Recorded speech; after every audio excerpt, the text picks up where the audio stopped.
Yeah, it's been a good build up over in New Zealand.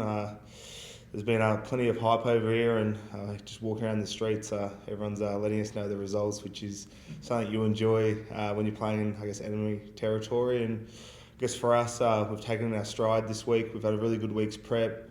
We've trained well. It's been a pretty seamless week. So it's been a great start. What's different about this campaign as to others where you haven't got the job done in a bit?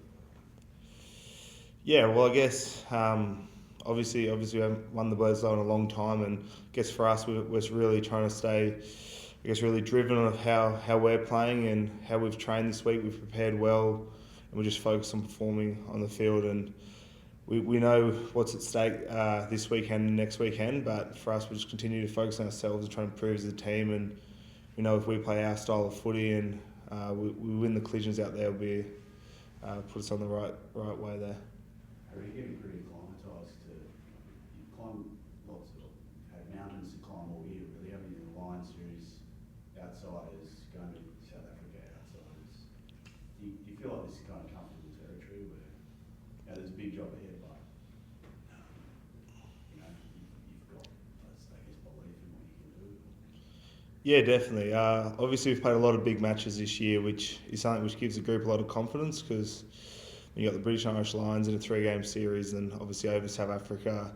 We've been under the pressure cooker quite a lot this year, so it is definitely something we'll lean on this weekend, knowing that we've been here before and we've found ways out of it too. So it's another heck of a challenge when you're versing a team like New Zealand.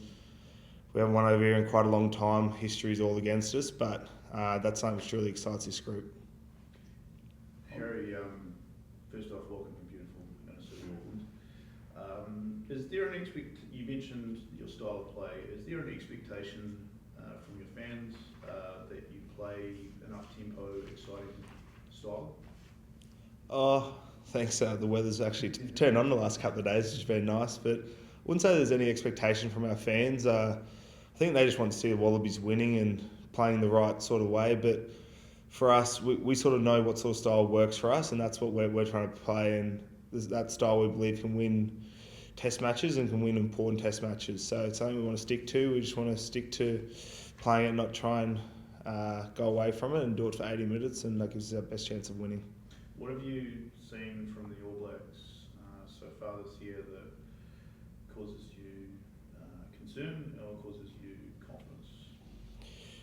Yeah, obviously, All Blacks had a really great start to the year, and when this rugby championship comp, when you got three of the semi-finalists from the last year's World Cup, you know you're not really going to get through every game playing your best footy, and All Blacks have a really good forward pack, very mobile, and then they've got a back three which is quite threatening. So that's something which we're very, very aware of, and we're going to really have to, I guess, counter that as well as we can. And we're aware that obviously the last game against South Africa wasn't their best performance, so we're very aware of their bounce back this weekend. And clip that sort of went a little bit viral was the moments before that tap penalty you decided to take against Argentina that led to Angus Bell's try, this sort of decision making that was going on in your head. That attitude of like, let's fucking go, is that something you're carrying on into this game? Yeah, definitely. For us, we want to win test matches. We want to have that winning sort of mindset, and we want to have belief in ourselves. And I've got so much belief in everyone in our squad, from people playing to the people not playing. We prepare well, and I guess we owe it to everyone in the squad to go out there and try and do everything we can to win and have that sort of mindset, because we train very hard during the week. We get challenged by the second team every single session, so the least we can do is go out there and have that mindset and do everything we can to win right to the 80th minute. What would it mean, Harry, for you and the team if you were to finally break that Eden Park streak? Yeah, it mean a lot to this group, as we feel like we're heading in the right direction, and we've made some huge strides this year, and I think if we can get the job done, it will be massive for us, and it'll give our group even more belief going into the rest of the year. And as I said before, it's something which really excites us. History against us. but there's a lot of belief that we can do it, and it's going to be an almighty challenge, which is something we can't wait for.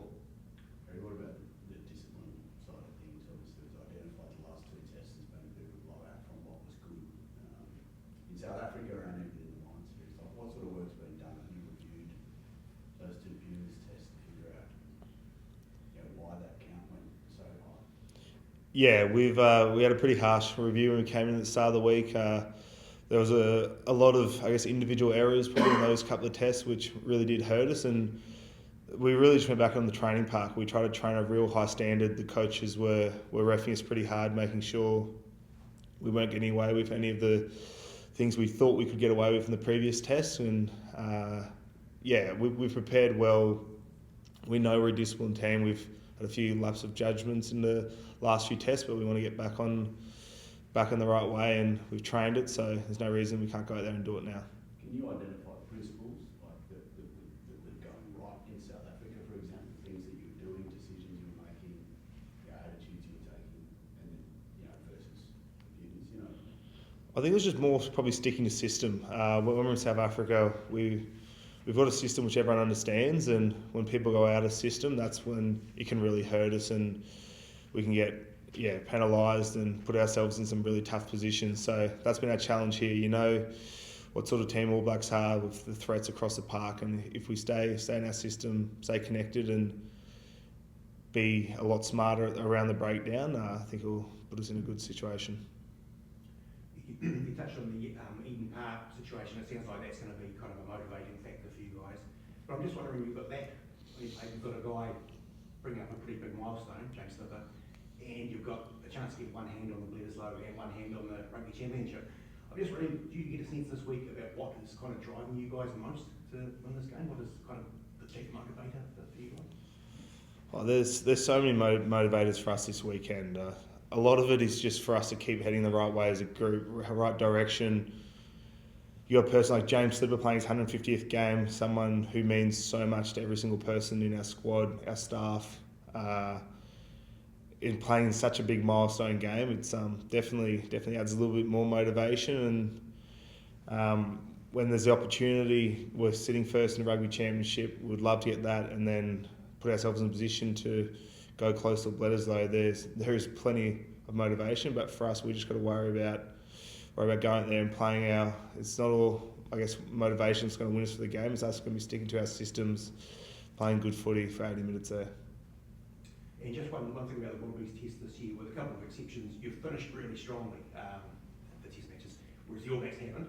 Do you see that as a possible, something that can give you some real confidence? And why do you think you have finished games so strongly this year? Yeah, I guess it's definitely an area which hopefully we can exploit, but I hope for the finishers we start better. We put them in a better position, that they're not having to come on and change the game week in, week out. So there's a big emphasis on us starters to go out there and put the team in the right position, because we do have a lot of belief in the finishers to come on and make a real difference in the game. There once was a time where if Bobby B didn't play, things didn't go all that well. But I guess he hasn't played a lot this year, and he's done played some impressive games. Like what has happened there in terms of the pack stepping up in his absence? Yeah, I guess when you lose someone like Bobby, who's an unbelievable player, it really makes everyone know that we really do have to step up. And I think it's a whole forward pack sort of attitude, knowing that you're going to lose probably 15 game line carries when you lose Bobby, which we really will miss him. But if everyone else steps up, takes another extra few carries, and just try and really work well as a unit, it's played well. Obviously, we didn't have him in South Africa in the third match in the Lions series, where we played some really good footy. So that gives us a lot of belief that we can go out there and do that job, and hopefully, I guess, put him in a position to come back in what could be a really massive game.